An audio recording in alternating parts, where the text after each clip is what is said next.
오늘 우리에게 주신 하나님의 말씀 다니엘서 1장 3절부터 9절까지 말씀입니다. 다니엘서 1장 3절부터 9절까지의 말씀.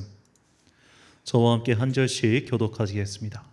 왕이 환관장 아스부나스에게 말하여 이스라엘 자손 중에서 왕족과 귀족 몇 사람 곧 흠이 없고 용모가 아름다우며 모든 지혜를 통찰하며 지식에 통달하며 학문에 익숙하여 왕국에 설만한 소년을 다려오게 하였고 그들에게 갈대아 사람의 학문과 언어를 가르치게 하였고 또 왕이 지정하여 그들에게 왕의 음식과 그가 마시는 포도주에서 날마다 쓸 것을 주어 3년을 기르게 하였으니 그 후에 그들은 왕 앞에 서게 될 것이더라. 그들 가운데는 유다 자손 곧 다니엘과 하나냐와 미사엘과 아사랴가 있었더니 환관장이 그들의 이름을 고쳐 다니엘은 벨드사살이라 하고 하나냐는 사드락이라 하고 미사엘은 메삭이라 하고 아사랴는 아벳느고라 하였더라. 그가 마시는 포도주로 자기를 더럽히지 아니하리라 하고 자기를 더럽히지 아니하도록 환관장에게 구하니 함께 있습니다. 하나님이 다니엘로 하여금 환관장에게 은혜와 긍휼을 얻게 하신지라. 아멘. 현실 돌파 믿음 승리라는 제목으로 하나님의 말씀 선포하겠습니다. 그리스도인들이 이 세상을 살아가는 동안 가장 좀 힘들고 어려운 게 있다면 우리의 삶이 우리의 기대대로 진행되지 않는다는 겁니다.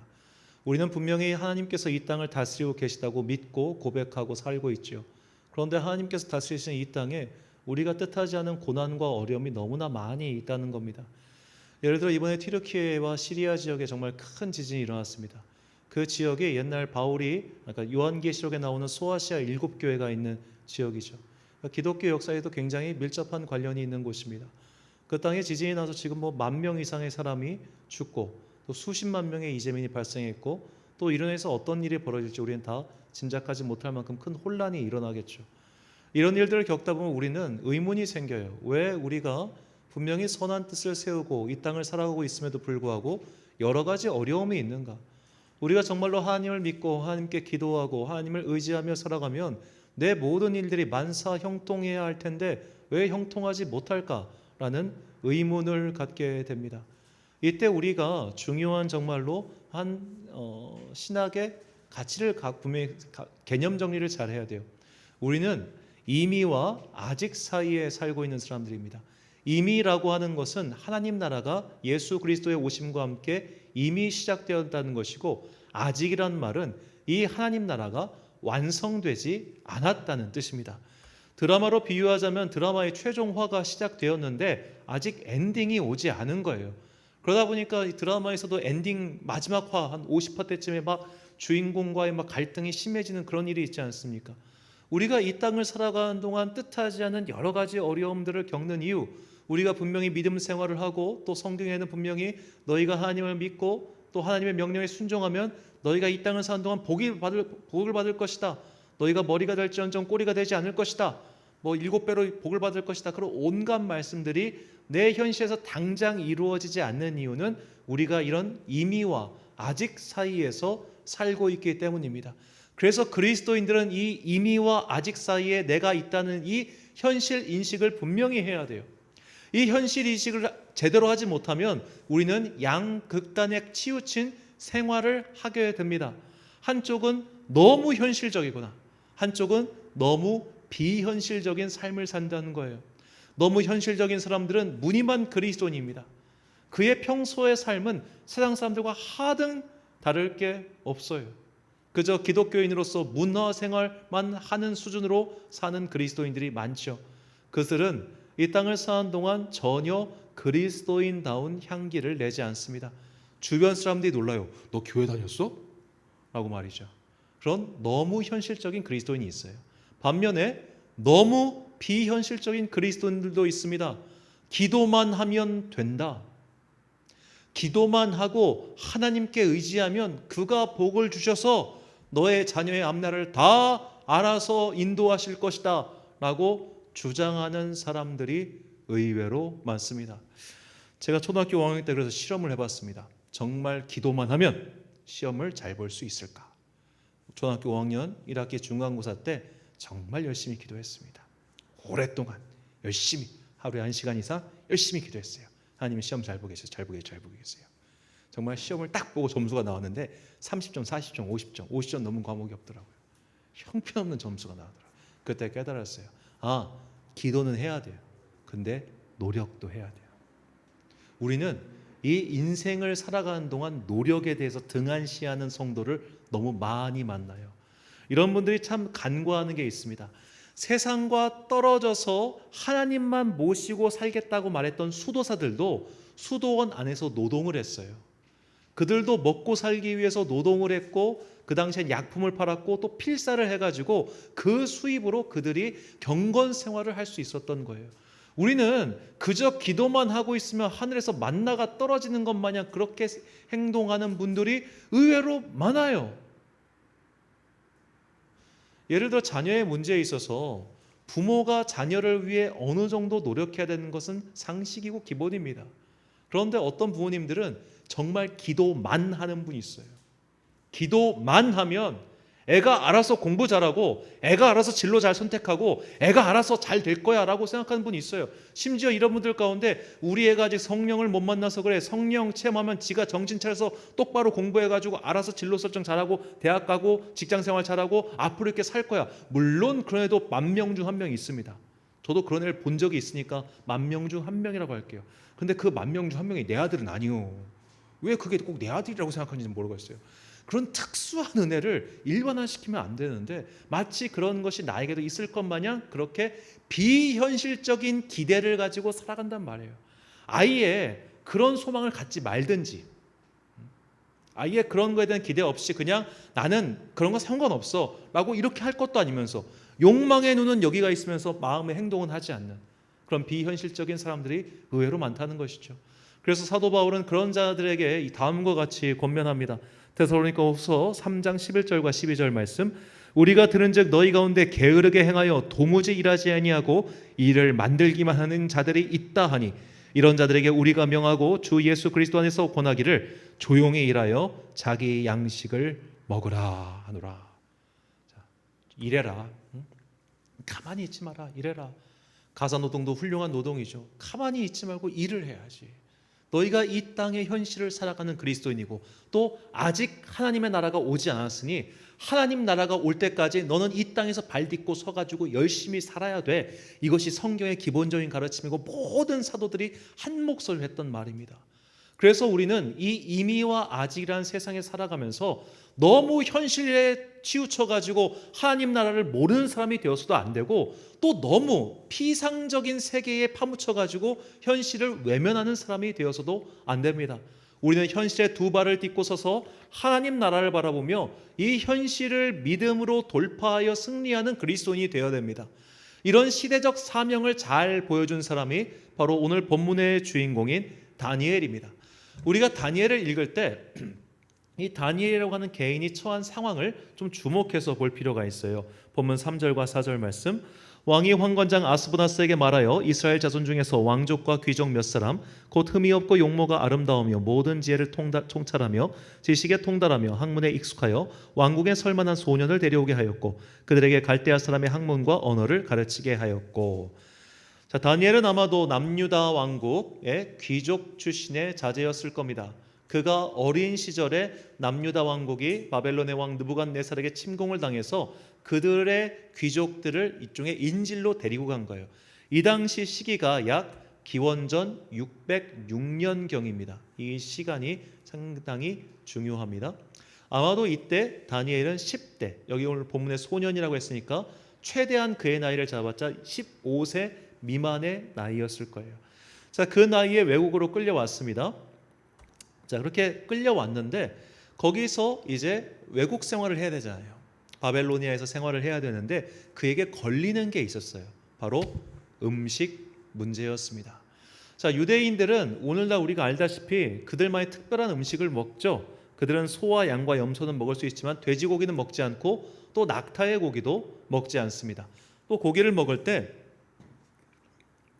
그 고기의 피를 쫙 다 빼야 돼요. 그러니까 유대인들은 이런 식으로 이미 수백 년 동안 음식을 먹고 있었는데 바벨로니아에 가니까 그 음식 문화가 다를 거 아닙니까? 특히 이제 그 중동 지역에는 낙타 고기를 흔히 먹었대요, 옛날부터. 부정한 음식이니까 먹을 수가 없는 거예요. 그래서 다니엘이 다음과 같이 뜻을 세우죠. 본문 8절 말씀. 다니엘은 뜻을 정하여 왕의 음식과 그가 마시는 포도주로 자기를 더럽히지 아니하리라 하고 자기를 더럽히지 아니하도록 환관장에게 구하니. 자, 여기서 뜻이라고 번역한 히브리어 레브는 심장이란 말이고, 여기서 정하다는 말은 세우다, 만들다는 뜻이에요.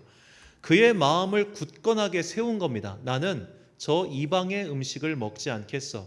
유대교의 예식에 어울리지 않는 하나님께서 금하신 음식을 먹지 않겠어라고 그가 뜻을 세우고 정했어요.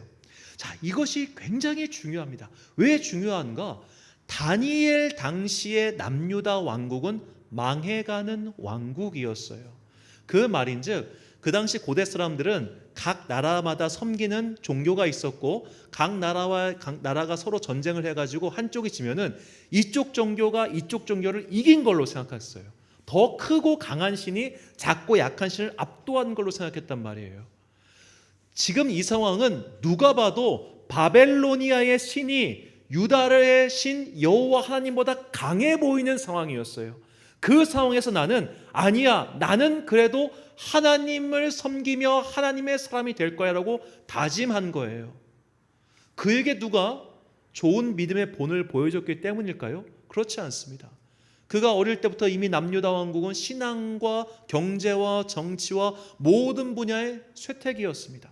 희망이 보이지 않는 나라였습니다. 희망이 보이지 않는 나라란 곧 믿음의 좋은 본보기가 없었다는 거예요. 다니엘에게는 내가 어렸을 적에 나도 저 사람처럼 신앙생활해야지, 나도 저 사람처럼 신앙생활해서 하나님의 은혜를 체험해야지, 그런 본보기가 하나도 없었어요. 온통 주변을 보면 다 한심한 어른들이에요. 온통 주변을 보면 다 망해가는 신앙인들이었어요. 더군다나 하나님을 마지막까지 속이고 등쳐먹으려고 하다가 망한 게 남유다 왕국이란 말이에요.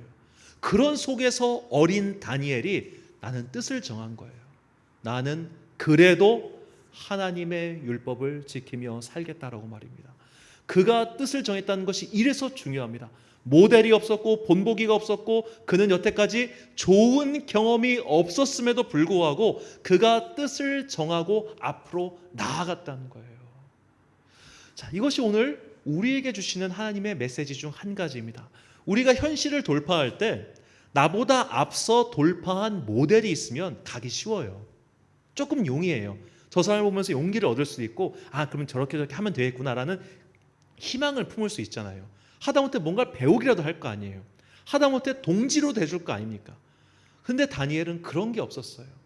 그저 혼자서 모든 것을, 미지의 세계를 묵묵하게 걸어가야만 했습니다. 자, 그렇게 그가 하나님의 뜻에 따라 묵묵히 그 누구도 가보지 않은 길을 걸어갈 때 주님께서 그에게 은혜를 베푸시죠. 본문 9절과 21절 말씀입니다. 하나님이 다니엘로 하여금 환관장에게 은혜와 긍휼을 얻게 하신지라 다니엘은 고레스 왕 원년까지 있으니라. 아멘. 자, 이 고레스 왕이라고 하는 것은 바벨로니아를 멸망시킨 페르시아의 왕입니다. 페르시아 왕 원년, 즉 기원전 539년까지 다니엘이 하나님의 은혜 가운데 동행했다는 말이에요. 이 세월이 몇 년입니까? 60년입니다. 60년. 그 60년의 세월 동안 다니엘은 뜻을 정한 것을 바꾸지 않았다는 거예요. 외국 사람입니다. 먹을 거 사실 먹는 게 어렵잖아요. 우리가 성경 문화 속에서 왜 그들이 포도주를 마셨냐면 물이 없어서입니다. 물이 없어서.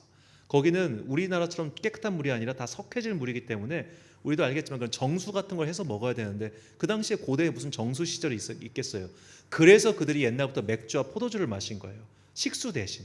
그런데 내가 이걸 안 마시겠다? 자기 목말라 죽어간다는 얘기입니다. 정말 갈증나고 힘든데 내가 그거 꾹 참겠다. 고기가 사실 전문가들은 아시더라고요. 이게 소고기인지 돼지고기인지 냄새만 맡아도 아신대요. 전 몰라요. 그냥 다 그 고기가 그 고기로 보여. 그런데 내가 이게 낙타고기인지 돼지고기인지 소고기인지 양고기인지 구분을 할 수 없으니 나 아예 안 먹겠다. 더구나 이게 피를 뺀 건지 아닌지도 모르니 나 아예 안 먹고 그냥 채소만 먹을게. 이걸 정한 거예요. 아무도 그렇게 그에게 그걸 강요하지 않았어요. 아무도 그에게 그것을 하라고 본보기를 보여준 적도 없어요. 내가 뜻을 정한 거예요. 그 누구도 가지 않는 길을, 더군다나 모두가 조롱하고 비난하고 더군다나 가짜게 여기는 그 여호와 하나님을 믿는 길을 그는 그렇게 걸어간 겁니다. 그래서 하나님께서 그 긴 세월 동안 그에게 은혜를 베풀어 주시고 그를 지켜주신 것이죠. 이것이 오늘 우리에게도 동일하게 적용되어야 될 하나님의 메시지입니다. 우리가 살고 있는 시대는 참 어려운 시대죠. 지난주에도 말씀드렸지만 크리스찬 연예인이나 크리스찬 정치인들이 자신의 신앙을 공개적으로 고백하지 못한 이유가 뭐겠습니까? 해봤자 욕만 먹으니까. 더구나 지금처럼 앞으로도 마찬가지겠지만 우리가 신앙생활을 하는 것은 더더욱 녹록치 않게 될 것입니다. 우리는 정말 이 코로나 이후에 누구도 가지 못한 길을 가고 있잖아요. 얼마 전에 그 한 대학 교수님이 강의를 하는데 그런 얘기를 하시더라고요. 이제 마스크를 벗고 대학생을 할 수 있게 되지 않았습니까? 이번 학기부터. 애들이 찾아와서 그러대요. 교수님, 저희 MT 좀 가려고 합니다. 가. 근데 저희가 MT를 가본 적이 없어서요. 어떻게 해야 돼요? 물어보더라는 거예요. 지금 대학교 이제 4학년 애들이 MT를 그동안 안 가본 거예요. 2000년도에 입학해가지고 지금까지 MT를 가본 적이 없으니까 MT를 가서 뭘 하는 건지 이런 문화가 다 상실됐다는 겁니다. 더구나 지금 이제 청소년기, 그러니까 중고등학생, 초등학생들까지 포함해서 애들이 마스크를 안 벗는데요. 이제는 노출되기가 싫은 거예요. 다들 꽁꽁 싸매고 이러고 있답니다. 애들이랑 얼굴 한번 안 보고 고등학교를 졸업한 거예요. 얘 얼굴을 몰라 누군지. 근데 그것에 대해서 이상하게 생각하지 않아요. 굳이 너와 내가 관계를 가져야겠니? 밥 먹을 때도 심지어 이 마스크 얼굴을 보여주기 싫어서 애들이 밥을 안 먹는데 학교에서. 다른 세대를 살고 있는 거예요. 이 다른 시대 속에서 우리가 어떤 믿음의 길을 걸어가야 될지는 누가 본보기를 보여준 사람이 없습니다. 어떻게 해야 됩니까? 뜻을 세우고 정하여 지켜야죠. 내가 뜻을 세우고 정하여 지켜서 앞으로 나아가면 주님께서 우리에게 은혜를 베풀어 주시고 긍휼을 베풀어 주셔서 우리의 여정에 그분께서 동행해 주십니다. 그 여정을 우리가 끝까지 걸어가면 주님께서 우리에게 신비한 은혜와 능력을 주시는 것이죠. 자, 그렇다면 우리가 이렇게 하나님의 뜻에 순종하여 주님의 길을 정하여서 나아갈 때 감사하게도 세상에서 승리했어요. 감사하게도 세상에서 어떻게 보면 영광을 얻었어요. 그러면 그 이후에 우리의 삶이 평안해질까요? 예전에 이런 우리나라 개신교 안에 이런 분위기가 있었습니다. 기독교 엘리트주의라고 하는데 모든 믿는 사람들이 사회 각층에 가서 거기서 지도자가 되면 그 지도자로 말미암아 조직 사회가 변하고 결국 우리가 신앙생활하기 참 용이한 환경이 될 것이다 라는 생각을 했어요. 예를 들어 기업이라면 사장님이 그리스도인이 되고 뭐 경찰서라면 총경이 그리스도인이 되고 군대라면 사단장님이 크리스천이 되면 밑에 사람들이 신앙생활이 더 편해질 것이다 그렇게 생각했단 말이에요. 현실에서 어떻게 됐느냐? 더 어려워졌어요. 고위직에 크리스찬이 올라가니까 그들을 무너뜨리려고 하는 공격이 훨씬 더 심해진 겁니다. 그 대표적인 사례가 옛날 어떤 대통령님이시죠. 그분이 저는 이제 그분을 직접 만나본 여러 목사님들로부터 전언을 들었습니다만 정말 괜찮은 신앙인이었어요. 신앙인의 측면에서만 볼 때 그는 굉장히 순종적인 사람이었고 참 믿음의 경험이 튼튼했으며 또 좋은 믿음의 전통 속에 자란 분이에요. 그분은 그냥 의심 없이 목사의 말이면 무릎을 꿇든 말든 내 사회적 직무와 상관없이 그런 사람이었어요. 그런데 그분이 높은 자리에 오르자 세상이 다 그를 공격하잖아요. 저는 그분이 정치적으로 좀 안타까운 결말을 맞이하게 된 게 목사 탓이라고 생각합니다. 왜냐하면 그분은 목사 말이라면 아마 충성하셨을 텐데 그 교회 담임 목사가 그에게 좋은 말을 권면을 해줬어야지. 그러면 그분은 그런 길 안 갔을 거예요. 하여튼 안타까운 일인데 이런 식으로 기독교 엘리트리즘이 어떻게 보면 이 세상에 이제 더 이상 힘을 잃게 된 것은 높은 자리에 올라가면 올라갈수록 세상의 공격이 심해진다는 것을 우리가 봤기 때문이죠. 이런 공격이 다니엘에게도 고스란히 적용됩니다. 다니엘서 6장 1절과 7절 말씀입니다. 다리오가 자기의 뜻대로 고관 120명을 세워 전국을 통치하게 하고 나라의 모든 총리와 지사와 총독과 법관과 관원이 의논하고 왕에게 한 법률을 세우며 한 금령을 정하실 것을 구하나이다. 왕이여 그것은 곧 이제부터 30일 동안에 누구든지 왕 외에 어떤 신에게나 사람에게 무엇을 구하면 사자굴에 던져 넣기로 한 것이니라. 자, 이 다리오 왕이라고 하는 이 사람의 이름에 주목해 봅시다. 자, 다리오 왕은 페르시아의 왕이에요. 이 사람은 기원전 521년부터 통치했습니다. 자, 다니엘이 끌려왔던 때가 606년이죠. 그러면 약 85년의 세월이 흐른 겁니다. 다니엘의 나이가 벌써 100살 가까이 된 거예요. 100살 가까이. 자, 그렇게 긴 세월 동안 다니엘은 자리를 지켰습니다. 그러니까 그가 나라가 바뀌고 왕이 바뀌는 그 순간에도 다니엘은 계속 일종의 고위직 공무원을 계속 해온 거예요. 그게 어떻게 가능했겠습니까? 그가 그만큼 현실 세계를 치열하게 살았다는 얘기예요. 치열하게 살았으니까 그 자리를 유지할 수 있었죠. 능력이 있으니까 그 자리를 유지할 수 있었죠. 어느 왕이 보더라도 다니엘 쟤는 유대인이라는 것만 빼면 최고야. 이게 됐으니까 그가 그 자리를 유지했겠죠. 그러니까 사람들이 100세 가까운 노인을 잡아먹으려고 막 법령을 만들고 공격하고 했던 겁니다. 우리가 알고 있는 그 느부갓네살 때 다니엘과 그의 친구들이 그 불타는 풀무불에 죄를 집어넣겠다 했던 거는 그의 나이 20대 시절이에요. 그의 나이 20대부터 그의 나이가 거의 100세 육박하는 이 긴 세월 동안 다니엘을 무너뜨리기 위한 적들의 공격이 어마어마했다는 겁니다. 뜻을 정하고 현실을 열심히 살아가면 하나님께서 그를 마땅히 평안한 길로 인도해 주시면 좋을 텐데 그게 아니라 더욱더 치열한 현실의 삶을 살아야 했다는 것이죠. 포기하면 편했을 텐데, 그냥 여기서 합의를 보면 편했을 텐데, 그는 그러나 끝까지 그 길을 갔습니다. 그래서 그는 남들이 뭐라 하든 말든 전에 하던 그 모습 그대로 기도하고 예배했어요. 그의 나이 100세에 가까워서 그가 설령 사자가 내 목을 물어뜯어서 내가 죽더라도 나는 이제 상관없다. 왜? 그동안 그 85년 넘는 긴 세월 동안 주님께서 나와 동행하셨고 또 주님께서 나와 함께해 주셨기 때문에 이 경험만으로, 이 은혜만으로 나는 충분해. 그런 마음을 가지고 현실을 치열하게 살았던 다니엘. 이 다니엘의 믿음이 오늘 현실을 살아가는 우리에게 반드시 필요하다는 겁니다. 우리가 예수님을 믿고 이 땅을 살아가는 동안 내가 뜻을 세우고 분명히 정하고 살아가면 내 삶의 길이 비단길처럼 편안하게 열리는 것이 아니라 오히려 어려운 일을 훨씬 많이 겪어요. 예를 들어 직장에서 술 문화가 가득한, 예를 들어 각종 무역회사라든지 그런 직장에서 나는 술을 마시지 않겠어 라고 신앙의 신념을 세웠다고 칩시다. 그에게 얼마나 많은 어려움이 있겠습니까? 오늘 다니엘이 정한 뜻이라고 하는 것은 일종의 소주 회사에 취직한 직원이 나 소주 안 마시겠다고 한 것과 똑같아요. 그만큼 어려운 일을 그가 정했어요. 그런데 그가 어떻게 살아남았겠습니까? 현실을 치열하게 살았으니까. 그의 치열한 현실의 삶 속에 주님께서 동행해 주셨기 때문에 그가 그 긴 세월을 버틸 수 있었던 것입니다. 오늘도 마찬가지입니다. 제가 아는 한 크리스찬 성도님의 이야기입니다. 그분은 직장생활 시작하실 때 아까 말씀드린 것처럼 제가 금주하겠다고 선언을 하셨어요. 술을 못해서가 아니라 그냥 자신의 신앙 양심상 이게 좀 거리끼어가지고 그랬어요. 근데 그 다음부터 괴롭잖아요, 솔직히.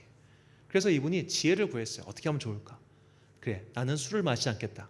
대신 열심히 놀아주겠다.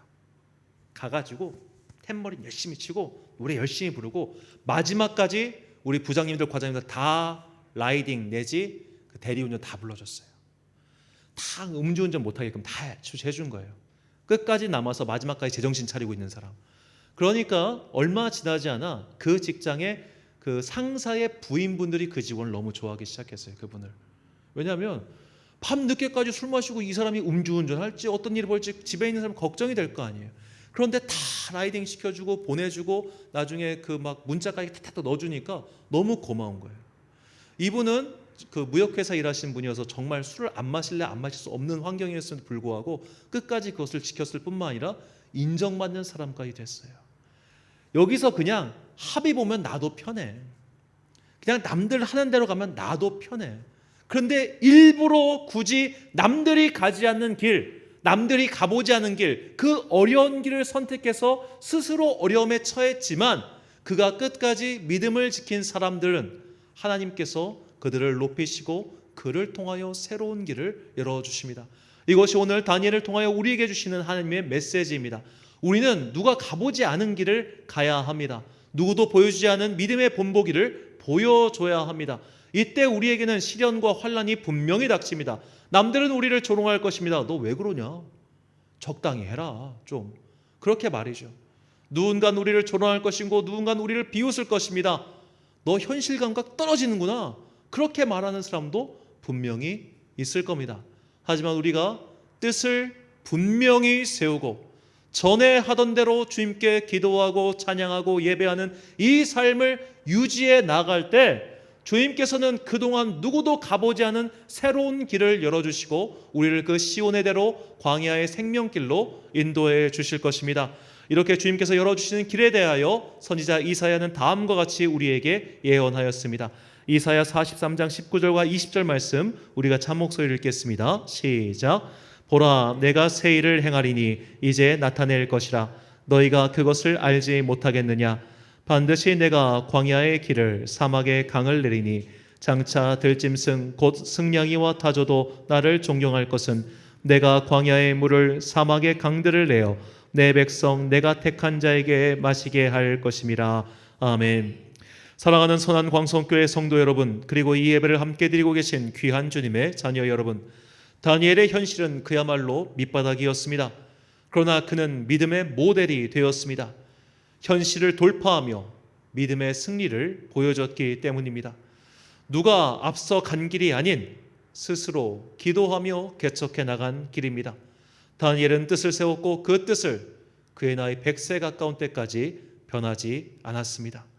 현실이 변하고 상황이 악화되었어도, 나라가 바뀌고 왕들이 바뀌었어도 그는 변하지 않았습니다.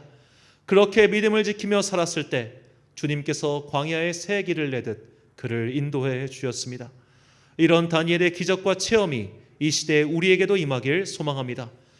뜻을 세워 지키십시오. 어떤 난관이 닥쳐온다 할지라도 믿음의 방향을 분명히 세워 그것을 지키시길 바랍니다. 이런 것을 평생 동안 지켜나갈 때 우리는 믿음의 세계를 개척한 주인공이 될 것입니다. 믿음 생활의 겨울 같은 시절입니다. 그러나 반드시 때가 되면 봄이 오듯 우리의 믿음 생활 동안 반드시 결실을 맺게 될 것입니다. 그 추수하는 날, 소망의 날을 꿈꾸며 현실을 돌파하는 승리의 주인공들이 되시길 예수님의 이름으로 축원합니다. 기도하겠습니다. 사랑과 은혜가 풍성하신 아버지 하나님, 다니엘은 믿음을 가지고 현실을 돌파한 승리자가 되었습니다. 그에게는 앞서서 그 길을 보여준 모델이 없었음에도 그는 어릴 적부터 뜻을 세웠고 그가 죽는 날까지 그 긴 세월 동안 그 뜻이 변하지 않았습니다. 우리도 단 한 가지 뜻, 그 바른 뜻을 분명히 세워 주님께서 우리를 부르시는 그날까지 그것을 지켜가는 성도들 되게 하여 주옵소서. 때로는 이 귀에 아무 소리 들리지 않고 이 눈에 아무 증거 보이지 않고 심지어 우리 눈에 보이는 것은 세상의 조롱과 손가락질 뿐이라 할지라도 주님께서 우리에게 주신 믿음의 사명, 주님께서 우리에게 주신 그 말씀을 굳건히 붙잡고 주님께서 우리를 부르시는 그 순간까지, 이 땅의 마지막이 오는 그 순간까지 믿음을 지켜가는 거룩한 세대, 믿음의 주인공들 되게 하여 주옵소서. 이 모든 말씀 우리를 위하여 승리의 길을 열어두신 거룩하신 예수 그리스도의 이름으로 기도드립니다. 아멘.